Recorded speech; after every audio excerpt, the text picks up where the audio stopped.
Ya no tendrás que esperar programación especial dedicada a tus gustos una vez al mes. ¡Basta! Te invitamos a Hobby FM, donde todos los días son un especial con programación dedicada a tu medida. ¡Vamos! ¡No esperes más! ¡Conéctate con Hobby FM, tu pasatiempo favorito!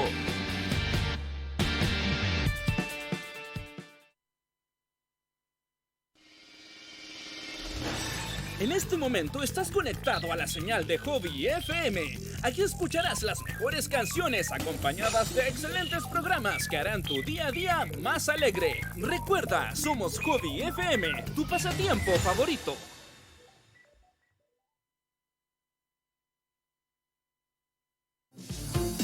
Directamente desde Santiago Centro, ellos son Andy Stromer y Nati Villablanca, llevándoles la mejor conversación sobre el mundo geek, actualidad y panoramas para el adulto joven que sale destrozado de la pega los días lunes. Esto es The Millennial Falcon, el programa necesario que activa tus neuronas para que continúes una semana recargado de noticias. Todo esto solo por hobbyfm.cl.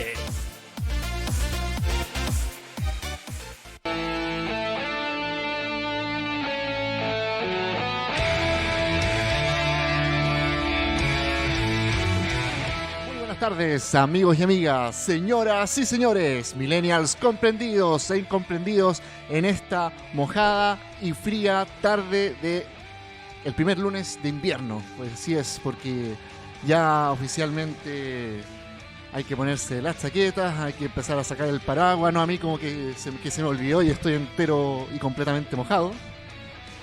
Y bienvenidos a un nuevo episodio del Super Collection Deluxe Limited Edition del Millennial Falcon. En verdad quería ponerle ese título, pero no cabía, como pueden ver en el streaming en los comentarios. Me acompaña en la jornada de hoy un amigo muy especial de hace muchos años y en relación al programa, un coleccionista de ¿cuánto? Toda la vida casi, más de 20 años coleccionando. Uso de razón, desde chico, desde que pude empezar a coleccionar cosas. Desde que las empezaba a comprar, creo que la mitad de mi vida, voy para los 40, y probablemente desde los 15 años empecé ya a coleccionar cosas así en serio. Mucho tiempo. Así es, Abraham Flores nos va a acompañar en la jornada de hoy. No me estoy escuchando, no sé si es por temas de cable o si el audífono... Ahí, ¿se escucha? ¿Sí? ¿Al medio? ¿No? Bueno, no importa, ahí vamos a arreglar la mesa. Un saludo a Anita que nos está... Bien, pero ahí debe estar el problema, en las perillas de ahí de la mesita. Vamos con el del medio. ¿Con cuál? No, con las conexiones. Ajá, ahí yo te voy a ayudar. Bueno. A ver si te escuchas mejor. Dale nomás, pero está todo bien. ¿Todo bien? Estamos andando. Dale ¿Todo bien, nomás. Anita? También Todo perfecto. sufriste un poco de la lluvia. Un poquito de la lluvia. Cuando me tocó salir de la casa, lamentablemente me pilló todo el chaparrón, gran chaparrón que nos cayó en la tarde y todavía continúa. Oye, pero sí. todo bien. Sí, así que bueno, qué bueno que nos están escuchando los no fanáticos del fútbol y esperemos que a la selección le vaya bien. Si no, vamos a estar recordando el dedito de Jara todo el tiempo, otra y otra vez, como hablan los matinales, porque es la única cosa que hablan. El día de hoy vamos a estar hablando del coleccionismo y hablando un poco de historia. Los objetos bellos o enigmáticos se refieren a lo que conocemos hoy como coleccionismo. Una empresa que comenzó con gran éxito a partir del Renacimiento en el siglo XV, en donde el hombre se centra es el centro de la realidad y empieza a apreciar la belleza de las cosas, la belleza del mundo, y empieza a darse cuenta que el arte es una forma de expresión y que también la forma de expresión de estas personas sirven para coleccionarlas, para recolectar un poco de la historia, rememorar situaciones. Recordemos que la fotografía no existió siempre y en base a los cuadros se empezaron a retratar momentos o situaciones importantes en la vida. Y el coleccionismo también viene acompañado por un afán de lucirse en frente de los invitados, de preservar una ambición de conocimiento o esta innata curiosidad del ser humano simplemente por querer conocer más acerca de lo desconocido. Y en esto el mundo de las figuras de acción no está tan alejado de la realidad, simplemente es algo que todavía es fresquito, podemos decir, que partió medianamente como en los años 60. Mira, más o menos se podría hablar de esa época con con lo que fue los primeros intentos de merchandising. No, en ese entonces no estaba tan impuesta esa idea del merchandising. En el fondo, habían películas, ponte tú, los primeros merchandising que se pueden hablar son los de las películas de Planeta de los Simios. Son figuras tipo Mezco, que son estas como grandes, con ropa, pero... Los Action Man también. Sí, Action Man también es como de la misma tendencia. O sea, Action Man buscaba un poco, el nombre lo dice, una figura de acción muy articulada, de tamaño grande. Era como un poco la respuesta a las Barbie.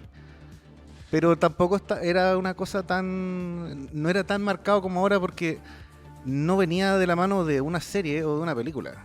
Era el juguete por sí mismo. Claro, aquí vamos a ir un poco a través de la historia. Enfocamos el programa en los 80 y 90 porque si no podríamos estar hablando días del coleccionismo. Pero lo que tenemos un poco de historia, porque no podemos no pasar a llevar los 60 y los 70. El término figura de acción nace en 1964 por la empresa Hasbro en respuesta para marketear sus figuras de G.I. Joe, hasta donde se ojo, investigué. que las G.I. Joe no eran como las G.I. Joe actuales, que No. son pocket en el fondo. Eran de 11,5 pulgadas. Era también un poco... Action Man era la respuesta inglesa al G.I. Joe. Claro, porque en ese entonces las figuras de acción se les llamaban muñecas también.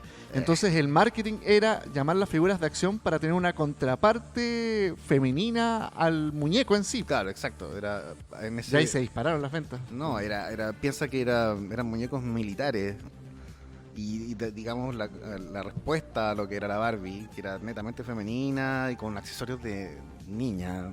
Estamos hablando de los 60, que era mucho más marcada el tema de la diferencia, que la mujer tiene que tener sus cosas y el hombre era lo más militar, lo más de acción, las pistolas. Bien marcadito, así. Muy marcado, o sea, piensa en la época en que empezó. Pero eso fue el pie para que después empezaran a venir otras líneas de juguetes.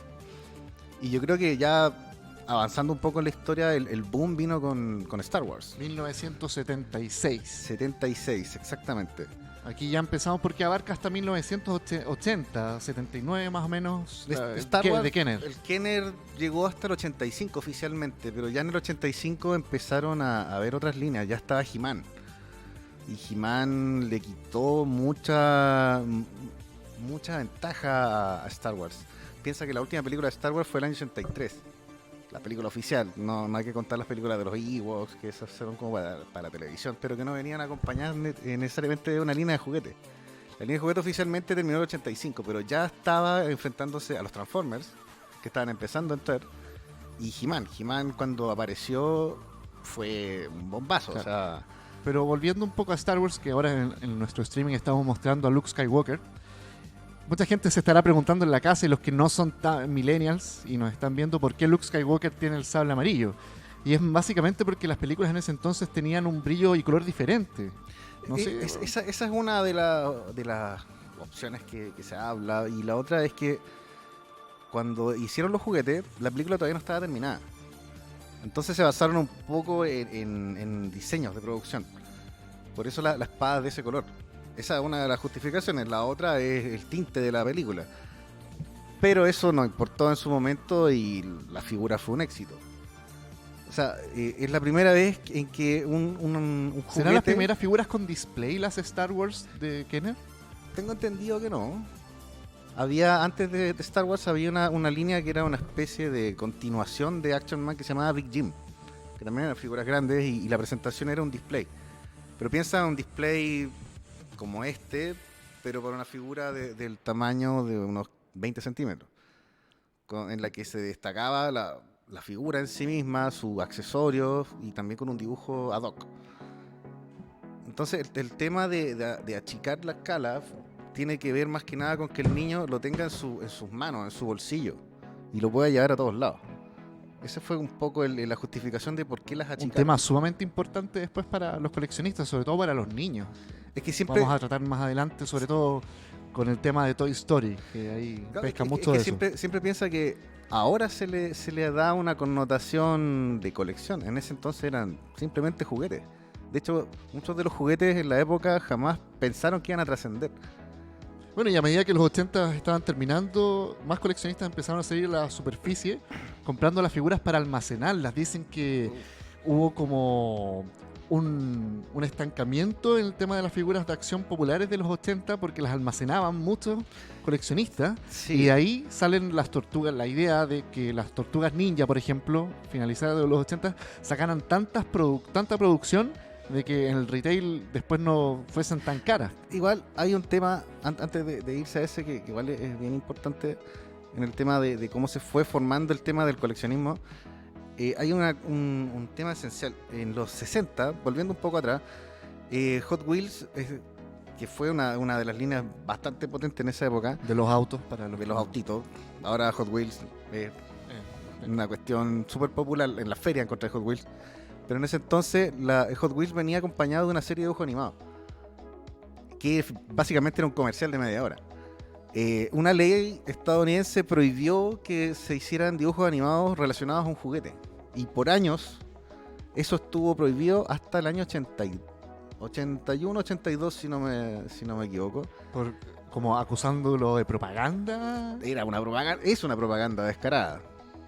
Pero en el 81, me parece, esa ley fue revocada. Entonces vino Mattel e inteligentemente promocionó He-Man a través de una serie de televisión. Y fue la primera línea de juguetes que volvió a ser comercializada a través de una serie. Entonces ahí tenéis que tomar esa primera, bueno, esa segunda vez que se ligó una serie de dibujos animados con un juguete, que marcó mucho el hecho de que tenías el juguete que era lo mismo que veías en el programa de televisión, y de ahí para adelante se disparó con G.I. Joe, con Transformers, los Tortugas Ninja, y ya ahí ya empezó a ser parte de la colección tener lo que tú veías en la serie. O sea, por eso también se explica mucho que en los juguetes americanos sobre todo tengan tantos accesorios. Claro. O que vengan con tantas... Y también es un contexto de la época, de sus épocas también. Sí, claramente. Volviendo al tema de Star Wars, porque para mí es como, si vamos a hablar de los 80 y 90, es el pionero en este asunto. Sí, claramente. También empiezan como los cuidados y las licencias de estas figuras son para niños mayores de 10 años, etcétera, porque hay un incidente que ocurre con Star Wars, con el Boba Fett que estamos mostrando en pantalla en el streaming, donde un niño se ahogó con este misil. Claro, Ahora no sé si dicen que es mito, dicen que es verdad, y este Boba Fett se ganaba por un concurso en esa época. Para completar las colecciones tenías que cortar la cajita Claro. y mandar un mira, a ver, cupón. Si no me quizás... equivoco. No sé si lo puedo mostrar en esta cámara. Aquí estamos mostrando, Hay un recorte, para los que no se escuchan, una figura de Wolverine. una figura de Wolverine de las primeras, por lo que me... Segunda edición, cuando Segunda Wolverine ya edición. no tenía el traje naranjo. Claro, ya el Wolverine más clásico. Muchos otros juguetes venían con cupones. En la época de Star Wars, por cada 5 o 6 cupones tú los mandabas al correo y te llegaba al mes o a la semana, te llegaba una figura exclusiva. Uno siempre se preguntaba acá en Chile, bajándolo a nuestra realidad, pucha, ¿Cómo? yo mando el correo y no llega nada. Claro, en esa época, o sea, si ahora cuesta que te llegue algo de Estados Unidos, imagínate en esa época, era imposible. Entonces este Boba Fett que tú mencionas era parte de una promoción de esta. Y lo del que el niño se atragantó, no se sabe a ciencia cierta si es real o no, pero fue una justificación para que cuando estas figuras salieran en retail, sin la promo de los cupones, se neutralizara ese cohete y quedara fija. Ahora hay gente que dice que esa figura, el prototipo existe, hay una cantidad ¿No? pequeña de... Y la mitología que se crea O sea, en torno a la figura. Ahí coleccionismo, ahí empieza a tener sentido el coleccionismo. ¿Cuál es la rareza de la figura en sí? No, imagínate, para los que tengan Netflix, está el documental, la serie documental de Toys That That Made Made Us. Us. Muy buena. Por lo Excelente. Y en el capítulo de Star Wars hay uno de los coleccionistas más grandes de Star Wars del mundo, y él tiene el prototipo del Boba Fett que lanza el cohete. Es sin colores. Sí. Es gris. O sea, cuando se hacen los prototipos, las figuras son monocromas. Se hacen de un solo tono más que nada para ver los detalles. Después pasa a un estado que es la pintura básica, que es ya es un paso antes de la producción, en la que se ven cómo funcionan los colores, cuál es la paleta de colores. La que el tipo muestra en cámara es el prototipo, y de hecho ni siquiera se atreve a revelar el precio. O sea, también eso es parte del tema del coleccionismo. Mira. Y ya ahí podemos explayarnos un poco más con eso. Aquí estamos mostrando también un tema que va a empezar a dar en todas las líneas que vamos a hablar en el programa. el bootleg, la figura falsa. El mito que existe entre el famoso bootleg, para los que no sepan, es la versión de cómo se nombra. Y en esas épocas salió una versión con una calculadora, así, tal cual como se puede ver en el streaming. Turca. Una versión turca. Versión Cuéntanos un poco turca. más acerca de Bueno, estas figuras falsas de Star esas Wars. figuras se llaman Usai. Y son figuras totalmente sin licencia que fueron hechas en Turquía. O sea, es casi como el chiste de las películas turcas, el Superman turco, Spider-Man turco. Estas fueron las líneas de juguete Star Wars turca. Y Donde bueno, los Stormtroopers bailaban. Obviamente. Seguramente. o sea, de haber una película de Star Wars turca, debe estar muy cercano a esto. Pero estos juguetes lo hacían obviamente sin ningún tipo de licencia y se puede ver que la computadora de la Estrella de la Muerte es una calculadora. No, y no te de sé que bolsillo. hasta el día de hoy, si se meten en colecciones antiguas, si ustedes quieren empezar una línea de colección, los fanáticos llegan a un punto en que coleccionan líneas falsas ahora. Bueno, estas líneas falsas, las turcas, son conocidas por Esa ser- debe valer una fortuna. Mira, la última vez que vi un precio estaba sobre los $5.000 y te ¿De estoy estas figuras? de estas figuras, y te estoy hablando del año. Dios. La última actualización de la página era del año 2005. O sea, han pasado más de casi 15 años. Esa figura debe estar, no sé, sobre los $10.000 si es que la encuentras cerrada. Porque ese es otro tema también de cómo se coleccionan las figuras. Sí, yo creo, a partir de Star Wars, yo creo que aquí no pude encontrar mucha información, o a lo mejor después de Motu, pasando a He-Man un poco, a clasificar el estado de las cajas de la colección, porque hay una empresa en Estados Unidos que certifica Sí, la ese calidad de es tu el Action Figure. ítem de colección. Es AFA el acrónimo. Pero eso es posterior. Eso yo creo que parte ya en los 90, finales de los 90, cuando ya la gente que coleccionó esto de niño me empezó a ser mayor y a tener un poder más adquisitivo más grande. Ya empezaron a trabajar. O sea, piensa en la generación anterior a la nuestra. O sea, los que fueron niños en los 70, los 90 ya eran adultos trabajando con su vida armada y ya podían costear Entonces muchos empezaron a buscar la figura cerrada.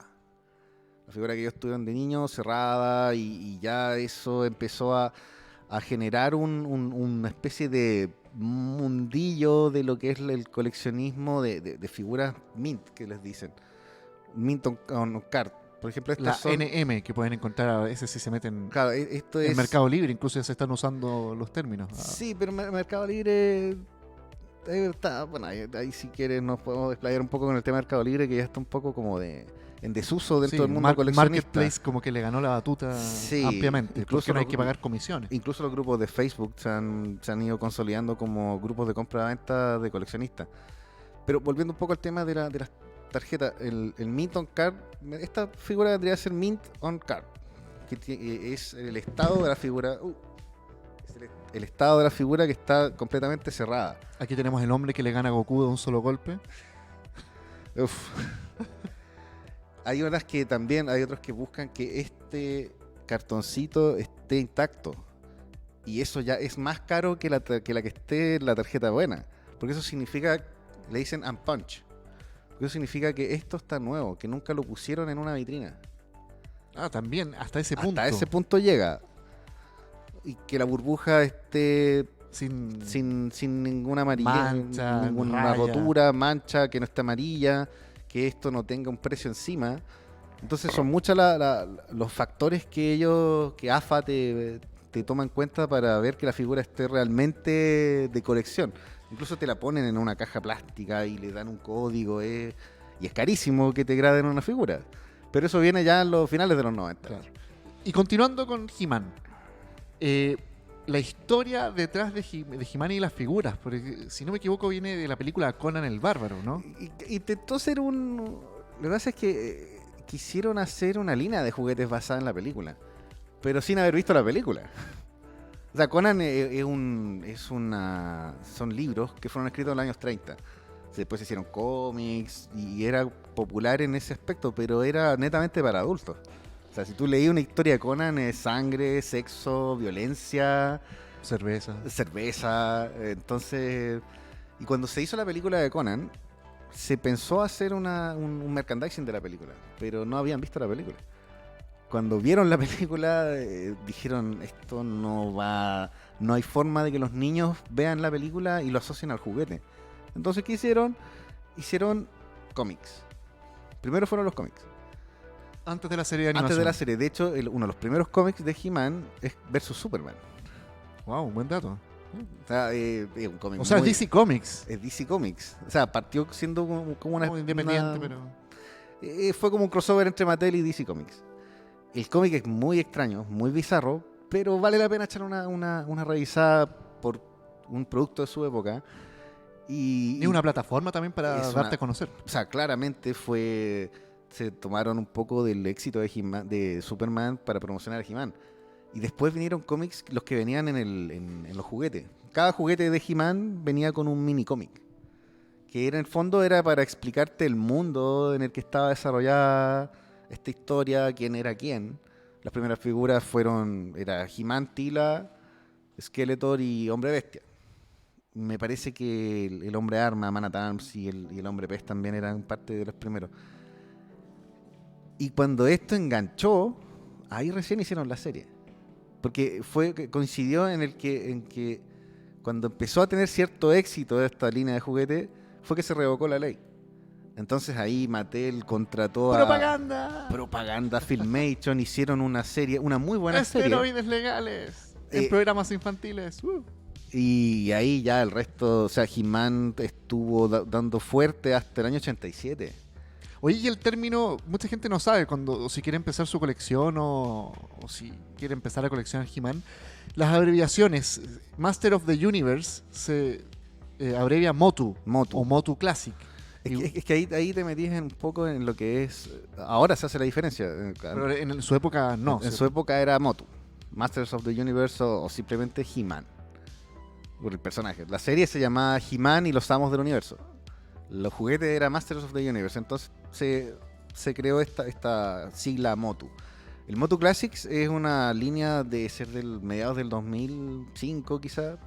Es como la reedición. Es una reedición con la línea de juguete actualizada que te mueven hasta las cejas. Pero son figuras de los mismos personajes en una escala más grande, mucho más detalladas y más acorde a lo que es el coleccionista actual. O sea, las figuras clásicas son consideradas juguetes, estas son consideradas de colección. De hecho, cada figura Motu Classic viene en una tirada limitada y hubo un tiempo al principio que tú te tenías que inscribir en la página de Mattel para recibir tu figura.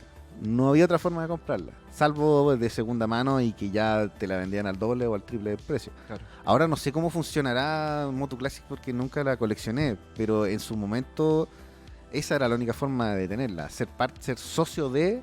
Que que ir a una rememora ti- un poco lo antiguo también. Hasta de tener el cierto cupón. Claro, de yo creo que ser por parte ahí del el club de coleccionistas de la marca. darte un poco esa chapa de sí, soy de un grupo y tengo la figura y son tiradas limitadas y tengo la 12ª, por decirte.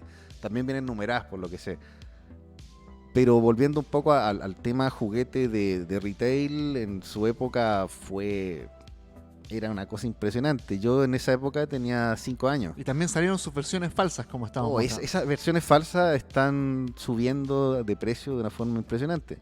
O sea, una figura de esas, Luz es cuando la figura está suelta fuera de su empaque, están sobre los 30, 40 mil pesos cada una. Y son figuras que en su momento eran las de la feria, Es que ahí volvemos al tema del bootleg. claro, y del comienzo del programa, que es intrínseco al ser humano, es guardar un poco la historia, Sí, es un claramente. pedazo de la historia, y el coleccionismo, o sea, las figuras falsas también son parte de él. ¿No? Y además piensa que muchas veces... Y las armas falsas te sirven como reemplazos de la... O sea, esta línea se llamaba Galaxy Warriors. Y tenía una línea hermana que era Galaxy Fighters, que en el fondo era lo mismo, solo que cambiaban un poco los moldes. Pero era lo mismo, básicamente, era la misma escala de He-Man. Y estaba pensada como complemento. O sea, si tú lograbas, porque a veces era difícil que te regalaran un He-Man original. En mi caso, tuve que hacer casi méritos para que una Navidad me regalaran a Skeletor y a Es He-Man. y bajándolo también a la realidad chilena, vamos a ir a los 90 en unos minutos más, pero tener figuras siendo niño no era como tener todas las figuras, salvo que No. tuvieses una situación muy acomodada. Era muy difícil, era súper difícil. O sea, Ahora, vamos a un tema de los 80 puntual con eso, Transformers. Transformers era... ¿Cuánto valía? Eran caros los Transformers. Eran caros para la época. O sea, si tú consideras... no sé exactamente el valor de Un Transformers por ejemplo, en la actualidad mira, te sale 40, 60 lucas. Mira, de ahora las líneas lo actuales. que pasa es que las líneas actuales empezaron a hacer el tema de los diferenciar un poco los tamaños y las dificultades de cada figura, pensando en que a lo mejor al papá de un niño le cuesta más comprar uno más caro, entonces te venden el mismo personaje pero más chico y más barato. Los 80 se hacía un poco eso, pero no estaba tan No, pero institucionalizado. los G1, como estamos mostrando en pantalla, un Soundwave, las primeras tiradas eran todas del mismo tamaño, ¿o me equivoco? No, habían más grandes, más pequeños, habían unos que eran así Y pequeñitos. Transformers no se llamaba Transformers originalmente, si no me equivoco tenía un nombre No, eso, que para el mercado gringo empezó... Sí, lo que pasa es que la historia de Transformers tiene que ver con juguetes japoneses de los finales de los 70, que eran líneas, una que se llamaba Diaclone, Eso, Diaclone. Sí. que eran básicamente todos los Autobots. Era Optimus Prime, era Jazz, era Bumblebee, eran casi todos los que eran vehículos. Y la otra línea era Microman, que esos estaban orientados a cosas, artefactos, una radio, una pistola. Los niños deben jugar con pistolas, en esa época no era un tema tan complicado. Y sí, fue importado a Estados Unidos, pero se le inventó una historia. Volvemos un poco a los cómics, esta vez con Marvel. Marvel inventó una especie de Biblia de Transformers. Les inventó un mundo, inventó el tema de la guerra, inventó los personajes, los diseños que se terminaron reflejando en la serie de animación. Pero eran derivaciones de todo esto, de esta línea juguetera que en el fondo no eran personajes. Eran, de hecho, en la poca ficción que había en Diaclone, que venían en unos catálogos con una especie que le dicen History Pages. Que estas History Pages son en el fondo un catálogo de juguetes en el que te ponen una historia. Y esa era la ficción que tenía Diaclone. Nada más. Acá en Estados Unidos le inventaron la ficción y hicieron un poco lo mismo. El comercial de 20 minutos. El comercial Fue de 20 inventado minutos. más Lo que pasa es que Estados Unidos. esos comerciales de 20 minutos lograron generar no solo un comercial. Habían series que eran comerciales descarados de 20 minutos y eran malas, no trascendieron. Transformers, G.I. Joe, He-Man lograron crear un mundo súper potente en el que no solo era el juguete, sino que tenía una historia muy buena detrás. O sea, ahora tú las ves, las series, y la animación es mala, tiene errores, pero si analizáis el guión es muy fuerte, es muy potente y tiene una capacidad de... Que se usó en las primeras películas de... Hasta- Sabemos que odiamos a Michael Bay, Sí, pero sí. el guión se trata de utilizar desde ahí, del Bueno, clásico. si tomáis como punto a Michael Bay revitalizó para una nueva generación a la franquicia. Hay que pensar un poco que cada vez que una franquicia está en decadencia, se intenta relanzar de alguna forma. A Transformers le pasó con Beast Wars. Cuando salió Que Beast eran buenas Wars, esas figuras. me son encantaban. excelentes. O sea, si tú las ves ahora, siguen siendo buenas figuras. Y la serie es muy buena. A pesar de que la animación ya ha envejecido para mal. El digital. El digital llega a ser molesto incluso, pero la historia sigue siendo buena. Entonces cada vez pasa con los cómics. Cuando ya tienen muchas historias y empiezan a matar a los villanos, empiezan a matar a los héroes y hacen como un reboot. Como en Star los Wars cómics pasa todo el pasa tiempo. siempre. Entonces, O sea, tenemos que presentar a los personajes clásicos a las nuevas generaciones. tal cual, y eso ha pasado siempre. Entonces, ahora volviendo un poco al tema de los precios, sí, Transformers era caro. Yo me acuerdo que era muy caro, era muy difícil que te compraran un Transformer. Por suerte estaba vigente ese tema de lo que es los precios diferenciados, había figuras más caras que otras. El único que yo logré que me regalaran original en el 87 debe haber costado, no sé, 5.000 pesos de la época. Y era harto. O sea, yo después con el tiempo logré que mi mamá me contara cuánto le había costado y sí, era como que había hecho un sacrificio para poder regalarme esa figura que todavía la tengo. Pero era difícil, era complicado. Y volviendo un poco a las figuras bootleg, uno solía tener la figura original y muchos bootlegs. Y los bootlegs en esa época eran de buena O calidad. sea, en mi época, ya tirado a los 90, me pasa con los Caballeros del Zodiaco. Ya vamos a hablar de los Caballeros del Zodiaco, Sí. pero era imposible Bueno, menos para mí en ese entonces convencer a mi viejo, pásame 15 lucas para comprar un original. ¿Estáis loco? Un juguete 15 lucas. Claro. ¿Cómo se te ocurre? Era súper difícil porque Y aparte que hay como perro en carnicería viendo los monos, te quedas viéndolos como una hora por último para quedarte con esa imagen. para quedarte con la imagen, pasaba mucho que cuando venía al centro con mi mamá, era como, vamos a la tienda, a la sección de juguetes para mirar los juguetes.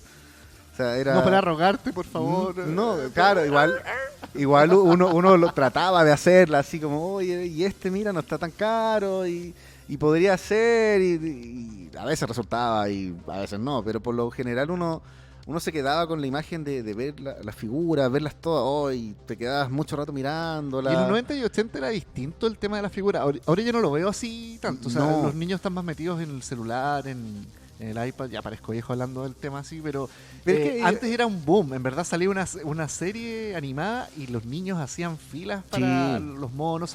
El protagonista se agotaba al tiro. Siempre. Te quedaban los segundos y como que así como que te empezaban a gustar como los segundos al mando. El caso de los X-Men. Todos querían a Wolverine, nadie quería a Cíclope, pero decías, pues no está tan mala la figura de Cíclope, en verdad se le prende los lentes. Sí, pasaba con He-Man. He-Man siempre estaba agotado. Era el He-Man que me lograron regalar, todavía lo tengo también, pero fue después de muchos años de querer tener un He-Man. Por eso, bueno, a mí personalmente me gustan siempre los villanos en la serie, y por suerte Skeletor siempre estaba disponible, y el que me regalaron la primera vez en esa Navidad fue Skeletor, uno que le golpeas el pecho y queda herido. Claro, pero empiezan a salir variantes de los mismos monos, Esa fue la segunda variante que es de Skeletor. como el reciclaje también que usan las empresas. Más que reciclaje, en el fondo es renovar un poco al personaje. O sea, Claro, porque hasta el día de hoy, o sea, con figuras como los Caballeros del Zodiaco actuales, los Midcloth, o sea, usan el mismo molde, pero Claro. con algunos detalles extras o no, aquí era un poco más... color versión del cómic. Ya, aquí era un poquito más... No era tan así como que le cambiaban los colores, o viene con un sombrero nuevo. Claro. No era tan así. Aquí Motu tenía un poco el tema de ir innovando siempre. Cada figura tenía que tener un action feature, que le dicen, que cuando la figura hace algo. O sea, le mueves una perilla en la espalda y mueve los brazos. O le aprietas un botón y se le prenden los ojos. En este caso, apuntaba a diferenciarlo a ese extremo. La primera figura de He-Man es la clásica que todos conocen, con la armadura, con las hachas, Skeletor también.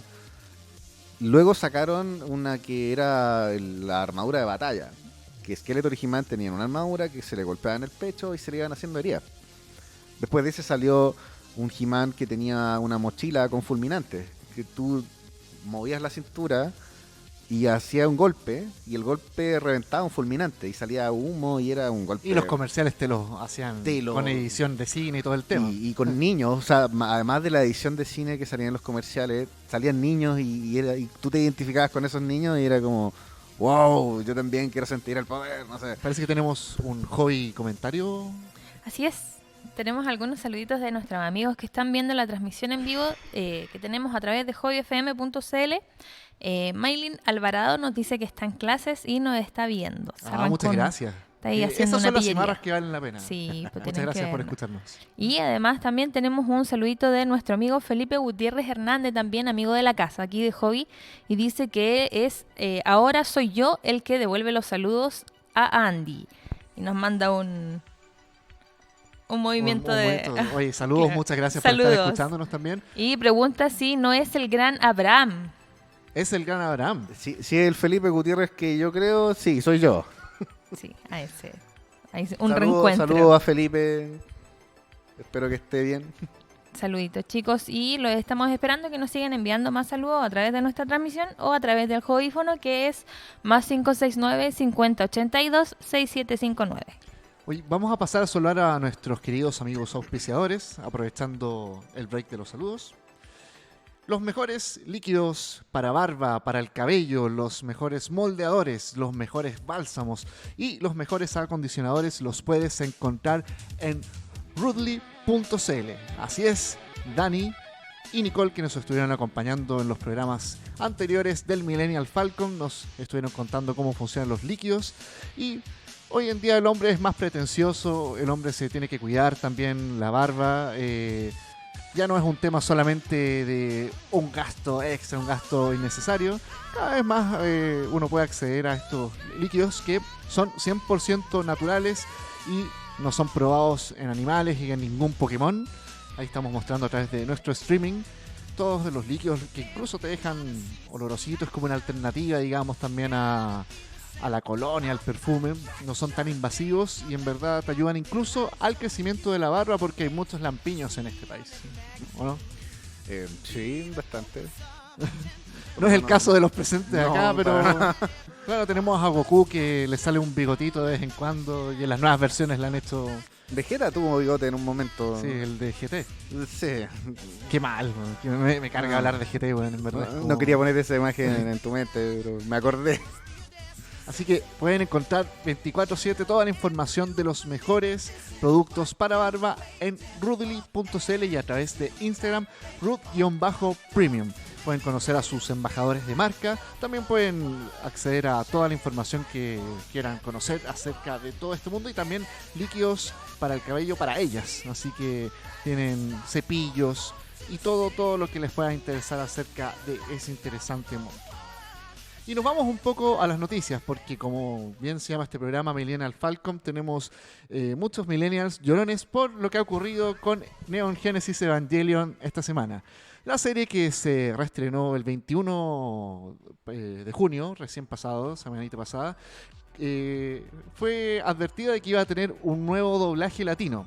Neon Genesis Evangelion ha pasado por 3 doblajes latinos, y incluyendo el coñísimo, españolísimo, que bueno, todos saben que tiene unos cambios. Me hiciste acordar de eso. Shinji Ikari. Mm, El Bueno. tema, ¿dónde comienzan los problemas con la serie Netflix que está transmitiendo ahora? Es que primero cortan el ending de Fly Me to the Moon, canción que se hizo conocida por Frank Sinatra, que en verdad es un ending como emblemático de la serie que va teniendo distintas versiones. La excusa que tiene Netflix para esto es que no tenía dinero suficiente para pagar la licencia del ending en los 26 episodios, lo que me parece sumamente absurdo para una compañía que puede pagarse Friends, todas sus temporadas y cientos de episodios. pero estamos hablando de Frank Sinatra. Sí, pero Sí. mira, si Chilevisión pudo transmitir el ending Fly Me to the Moon, no me vengáis con weá, ¿cachai? O sea, Netflix, ponte un poquito la mano en el bolsillo. Los fanáticos del anime son hardcore igual, sobre todo una serie que ya tiene más de 20 años y que tiene su base de fans. O sea, estamos hablando de Evangelion, no es Potente. cualquier cosa. Y también el otro problema es que, acercándose al final de la serie, todos recordarán que Shinji tenía un encuentro con Kaoru, que era un humano, que era el último ángel, que era un chico de pelo blanco, no sé si te acordáis de la serie. Y ¿Cómo olvidarlo? tienen un encuentro donde tienen un diálogo que dicen, sí, mereces mi afecto. Afecto, dice Shinji, y Kaoru le dice, quiero decir ser amado o te amo. Hay una declaración de amor que, si nos vamos a los kanji japoneses, haciendo la investigación, corresponde a términos de amor así como de pareja, como de te tengo ganas en el fondo. Igual eso queda claro un poco viendo la serie, ¿eh? Era como bastante explícito hasta donde lo recuerdo. Bueno, el sitio citado anteriormente explica que las palabras en japonés se hacen referencia al amor romántico y las nuevas traducciones alteran el diálogo de manera importante. El mereces mi afecto se cambia por eres digno de mi afinidad. Mm. Sí, mereces mi presencia. O yes, you're worthy of my grace. Y lo que le dice en español en los nuevos doblajes, la palabra, mira, vamos al doblaje original latinoamericano. Sí, sí. Sí, tu corazón es digno de ser amado, amigo. Amado yo, dice Shinji, y Kaoru le responde, te amo, Shinji. Mm. Y todos en la época era "Uy", y en esta época esto ya a lo mejor en los 90 a algunas personas le pudo haber parecido chocante. Oye, ¿qué onda? ¿Estás metiendo esto al final de la serie? ¿Cuál es el sentido? Pero es raro que lo censuren porque ahora lo que dice el subtítulo es me caes bien, Shinji. El te amo lo cambian por un me caes bien y eso ha provocado la ira de los fans de una forma así. Es que eso es sanitizar de una forma innecesaria al personaje en el fondo. Claro. Y la escena, que fuera de todo el tema homosexual que pueda tener, o si te gusta o no te gusta, es una escena muy potente, Sí, dentro de de hecho, lo potente que es la serie. Existe como una discusión entre los fans del Kawu Shinji, porque como era, si bien no era explícito, daba a entender que, ok, hay un grupo de fans que pensaban, este es el Kawu Shinji, y los otros fans decían, no, es como una gran, ya, a lo mejor una gran amistad, un gran afecto, no sabemos bien la traducción, pero acá es medio extraño, porque lo peor es cuando el te amo se sustituye por significa que me caes bien, los subtítulos en español, o it means I like you en los subtítulos en inglés. El tema es que, aunque le coloques el idioma original japonés, te va a hacer el cambio. Claro. Y es como, loco, ¿para qué vaya a cambiarle la historia a esta nueva generación que quiere ver la serie? Así que, bueno chicos, si son fanáticos de Evangelion, les recomiendo usar el torrent, volver a bajar en el clásico Mega, porque las traducciones en verdad son un tema importante. O sea, si a ti te gusta una serie, que lata que te lo cambien.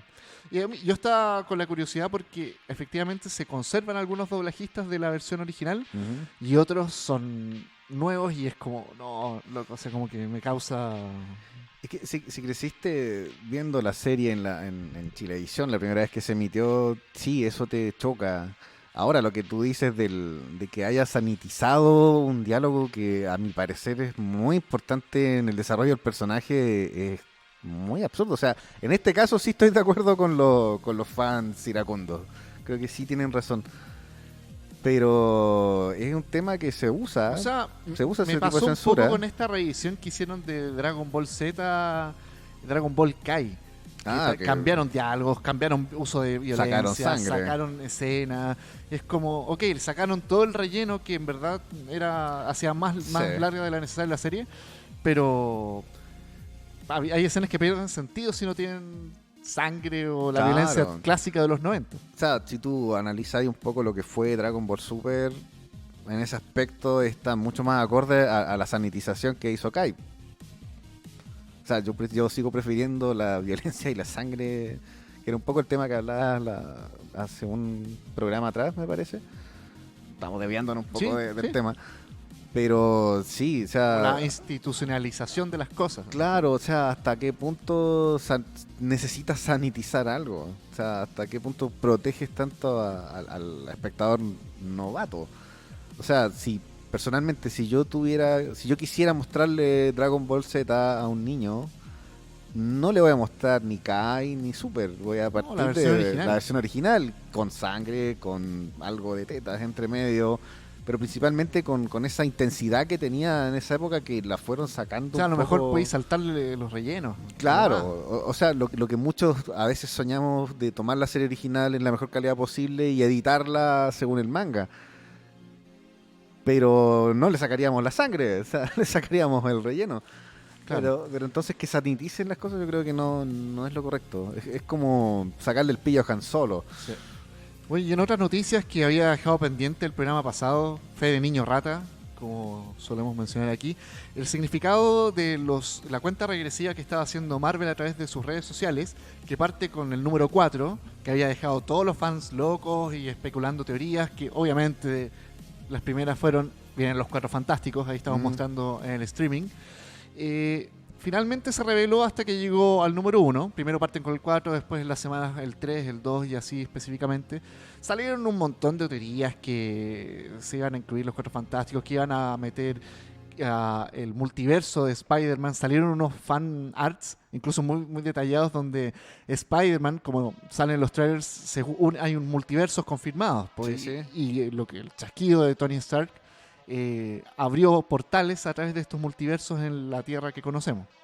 También se habló de que Tobey Maguire y Andrew Garfield podrían aparecer en el universo del Spider-Man que conocemos, y juntos iban a luchar para salvar al mundo, que era como el gran sueño del fanboy. Finalmente se desmoronó porque era todo para que J.J. Abrams junto a su hijo confirmaran que van a trabajar en un nuevo cómic del Hombre Araña, portada que vamos a estar mostrando en el streaming, lo que dejó desilusionado a muchos fanáticos. Wow. J.J. Abrams igual es un buen director. Fue el que trabajó en la primera de las nuevas Star Wars y también tiene otras películas, como tú sabrás, del género. Trabajó en, si no me equivoco, las Star Trek, las primeras de Star Trek. Sí. La primera la dirigió de, hasta donde de las recuerdo. nuevas versiones. Ahí está mostrando la portada. Y es primer cómic en el que va a trabajar. A lo mejor hace una historia interesante también, pero esto igual da a entender que Marvel le gusta estos juegos. O sea, partir con el número 4 no creo que haya sido coincidencia. No, claramente. O sea, están al debe hace mucho tiempo con una buena película de los Cuatro Fantásticos. Entonces, queda ahí. Esto está pensado ya. Marvel no da puntada sin hilo.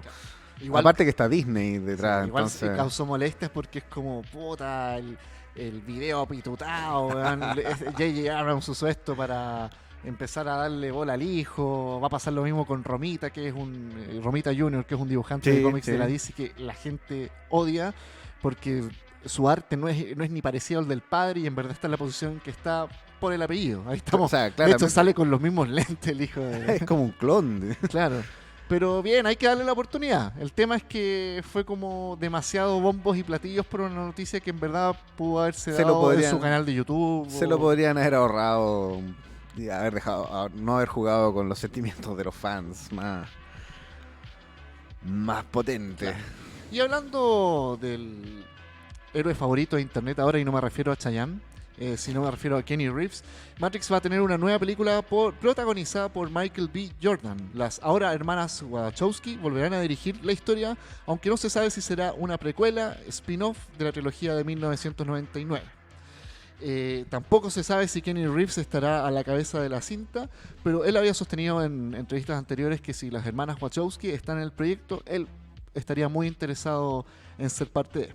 Desde CBR sostienen que Warner Bros. Comenzaría a desarrollar una nueva entrega, pero no se aclara en qué fecha exacta, pero que sí Michael B. Jordan, conocido como Adonis Creed, y no recuerdo Killmonger en Black Panther, va a ser parte de la producción también, no solamente como actor.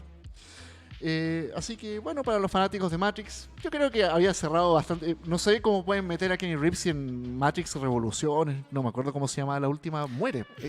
Igual es rara Matrix Revoluciones. El final es como trunco, hay una tregua.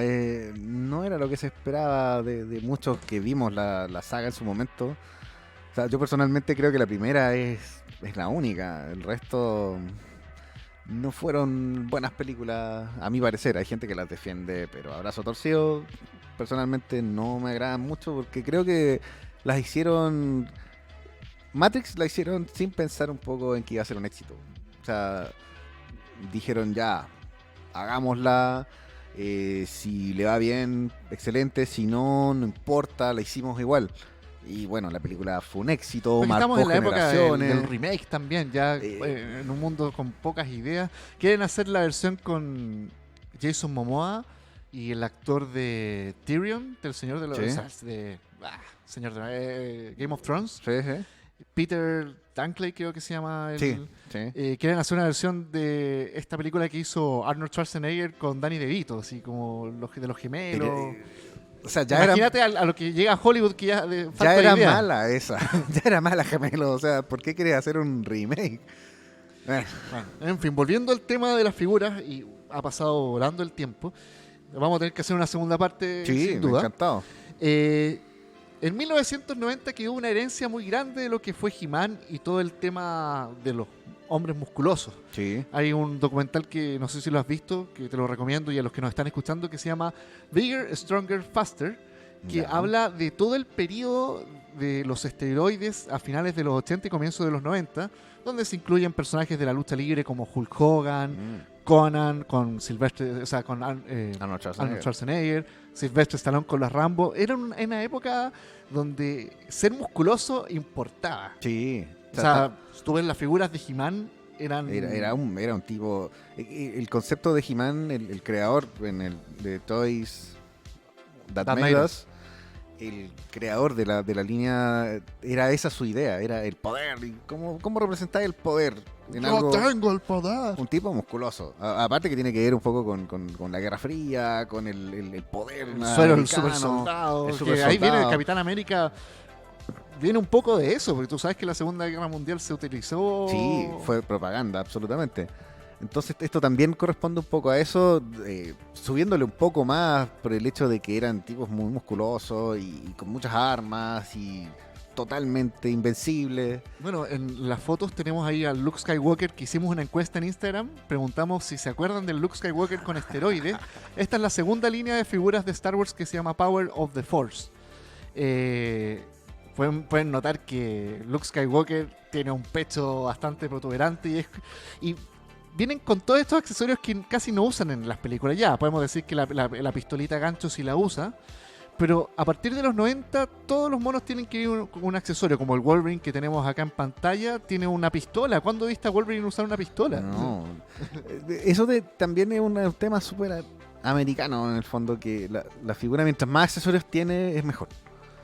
O sea, puede ser un karateka que en la serie o película solamente luchaba como karateka, con golpes de karate, llaves, pero le incluyen un rifle, incluyen un cuchillo, incluyen un montón de cosas que en el fondo es para darle un poco más de jugabilidad a la figura.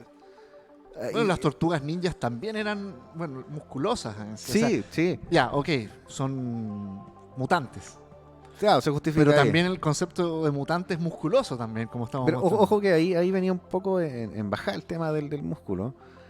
O sea, ahí se atenúa un poco. En los superhéroes es una cosa de base. O sea, Claro, pero sigue superhéroe siendo es el concepto musculoso, de figura enana con un músculo como agachado, grande. como haciendo una sentadilla, Claro. y los brazos así.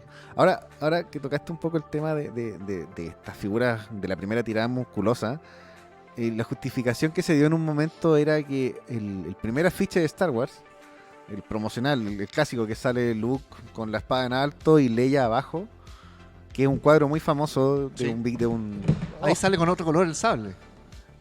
Ya, ese volví un poco al tema del sable amarillo. Pero esa diseño como heroico, musculoso, es el que intentaron representar en estas figuras. Ahora, yo no sé si será verdad o será una justificación para sacarse el pillo un poco de por qué será la figura tan musculosa. Este caso hay unos que son Los muy fueron mejorando, absurdos. Así. 5 años después los fueron mejorando. Y ya de la misma línea de Power of the Force empiezan a hacer un Luke Skywalker ya como Un el que poco ves en más la película. acorde. O sea, de estas primeras tiradas, el Darth Vader también es... Darth Vader, pero Darth Vader pasaba un poco. Pero Lando Calrissian era como ver a Apollo Creed en el fondo. Era casi absurdo. Igual uno las coleccionó en su momento porque pasaste del año 85, que fueron las últimas figuras de Star Wars, al 94, que creo que son estas. Pasaste casi 10 años sin tener figuras de Star Wars nuevas. Entonces, Porque ahí fue también, aprovecharon el boom de la remasterización. de remasterización. Entonces, las viste de nuevo en el cine, compraste las figuras. Entonces uno no se cuestionó mucho en su momento que eran musculosas. Tenía ahí una figura de Star Wars nueva. Pero después ahora ya llegaron a este tipo de figuras que es mucho más real a lo que ves en la película. Ya esto quedó como un poco anécdota. Claro. Aunque igual se están rescatando ahora. Sí, Están están todas las figuras sacando las reediciones No, como de época y con la forma. y se están vendiendo estas figuras dentro de lo que es el coleccionismo Star Wars. O sea, la gente como de nuestra generación un poco, que las tuvo de niño, las está volviendo a comprar. A pesar de que sean musculosas y que no se parecen en nada, las están volviendo a comprar. Entonces, está volviendo a ser coleccionable una figura que en su momento fue despreciada. O sea, al correr de las colecciones y de los años, cuando fueron ya sacándole los músculos a la figura de Star Wars, ahora esta sigue siendo valorada, pero por un valor más sentimental. O sea, si comparás este look con los últimos que han sacado de las Black Series, que te garantiza, o sea, el gancho del Black Series es que es idéntico a lo que tú ves en la película. Incluso traen ropa, traen accesorios que son acordes a lo que viste. Pero se están rescatando. Precisamente por el tema de lo que involucra uno de las piedras angulares del coleccionismo, que es el tema de la nostalgia. Claro. Hoy vamos a continuar hablando en una segunda parte de esto porque se nos está acabando el programa. Sí, pasó yo creo volando. que Nos queda todo lo que es el tema Bandai, porque Bandai en los 90 es cuando se vuelve el emperador que hasta el día de hoy sigue siendo, partiendo con las líneas de los Caballeros del Zodiaco. Bueno, antes de finalizar el programa, y como lo prometí, porque después me están retando de que no estoy cumpliendo con la pauta, les recomiendo ver Toy Story 4, la fui a ver el día de ayer. Es una película, si bien no tan nostálgica como la 3, no los va a decepcionar. La digitalización está espectacular. O sea, si tú ves de cerca se le ve como la lana a los personajes. Tocan de pasada temas que a los adultos les interesa mucho, sobre todo, no sé, como la relación homoparental, que pasa muy a la pasada, pero es un tema que se toca. El tema del giro de qué va a pasar con los juguetes, como que te da un cierre un poco más decente, porque tú puedes decir, ok, Woody y sus amigos se pueden estar intercambiando con diferentes niños para toda la vida, o terminan en el ático, o hay una opción distinta para estos juguetes, se cumple la misión de la vida de ellos. Son cosas que se abarcan de esta ¿Podría película. decirse que es un epílogo a la Sí, saga? Tom Hanks, que su voz es interpretada, o sea, interpreta a Woody, Woody. confirmó que este es el final definitivo de Toy Story. Yo creo que muchos de los que vimos Toy Story 3 en el cine salimos con el alma partida con el final. Esta que no, es está, muy esta no emotivo. es tan nostálgica, no es tan terrible, pero es buena, es muy entretenida para padres y para hijos, y hay un personaje que es interpretado por Kenny Reeves que no sobra, así que está ahí como bien hecho. Solamente les voy a decir We Canada. Y tiene un personaje que se llama Forky, que es un tenedor, simplemente, que Tener les va a con gustar. plasticina. Así que bueno, amigos y amigas, nos estamos despidiendo del programa. Abraham, muchas gracias Gracias ser por la parte invitación. del Millennial Falcon. Vamos a hacer una versión late, por supuesto, en nuestro podcast para quienes quieran escucharnos. Y bueno, nos encontramos el próximo lunes a las 19 horas aquí en Hobby FM, tu pasatiempo favorito. Y más tarde pueden escucharnos por Spotify. Muchas gracias, Anita, que estés muy bien. Gracias por la ayuda, como siempre. Y nos vemos en un próximo programa.